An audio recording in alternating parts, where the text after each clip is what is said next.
یہ ذکر ہے. اور ذکر کی جب میں فہرست بیان کیا کرتا ہوں بہت سے حضرات کے سامنے ہوگا کہ ذکر کا در حقیقت مفہوم ہے استحضار اللہ فی القلب. ہمارے ہاں غلطی سے جو ذرائع ذکر ہے انہیں ذکر قرار دے دیا گیا ہے. نماز ذکر نہیں ہے، نماز ذکر کا ذریعہ. اقیم الصلاۃ لذکری، نماز قائم کرو میرے ذکر کے. یہ اللہ اللہ کہنا یا ادعیائے معصورہ جو حضور صلی اللہ علیہ وسلم کی مسنون دعائیں ہیں، انہیں اپنے تمام معمولات دنیاوی کے ساتھ ساتھ ان دعاؤں کو بھی انسان پڑھتا رہے، اللہ سے دعا کرتا رہے. یہ تمام ذرائع ذکر ہے. سبحان اللہ الحمدللہ الحمدللہ، اس کا آپ ورد کیجئے، یہ بھی ذریعہ ذکر ہے. حقیقت میں ذکر ہے استحضار اللہ فی القلب، اللہ کو دل میں لے آنا، اللہ کو دل میں حاضر کر لینا. اصل میں تو ترجمہ ہوگا لیکن حاضر جاننا، یہ کیفیت جو ہے انسان کو حاصل ہوتا ہے. اب اس کے حوالے سے ذرا بات سمجھیے کہ ایک تو میں عرض کر چکا ہوں وہ مجسم ذکر تو قرآن، لہذا ذکر کی فہرست جب آپ کریں گے ذرائع ذکر تو ان میں سب سے پہلے قرآن ہے، اس لیے کہ وہ ہماری حکمت کے پہلے مسئلے کو حل کر رہا ہے، بنیادی مسئلہ، اہم ترین مسئلہ. دوسرے نمبر پر ذکر جو ہے، اب اس کے لیے کچھ اصطلاحات جو میرے مختلف دروس میں شاید آپ کے سامنے بعد میں آئیں یا پہلی آ چکی ہو، ان کے حوالے سے میری بات سمجھ.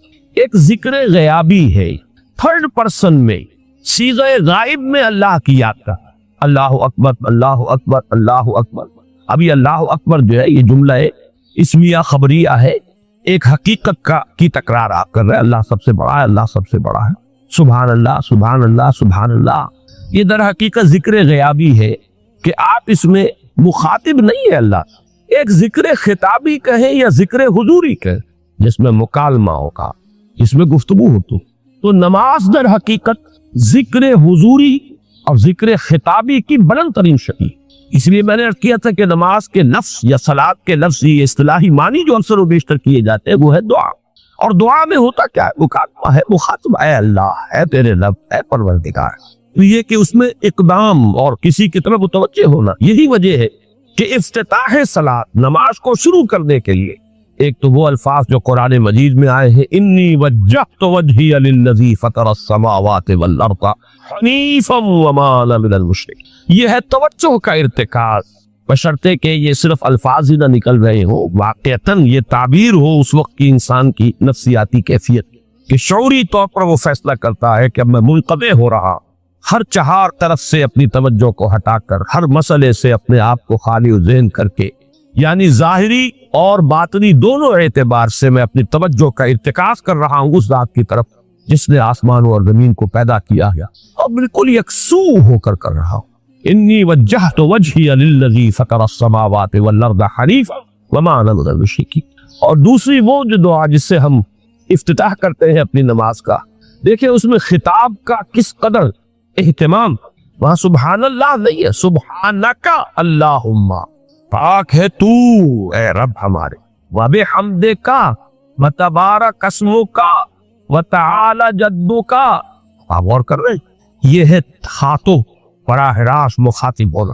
تو سب سے پہلی بات تو یہ ہوئی کہ ذکر کی ایک شکل ہے ذکر غیابی، دوسری ذکر حضوری، اور ذکر حضوری یا ذکر خطابی کی بلند ترین منزل، بلند ترین اس کا ذریعہ نماز.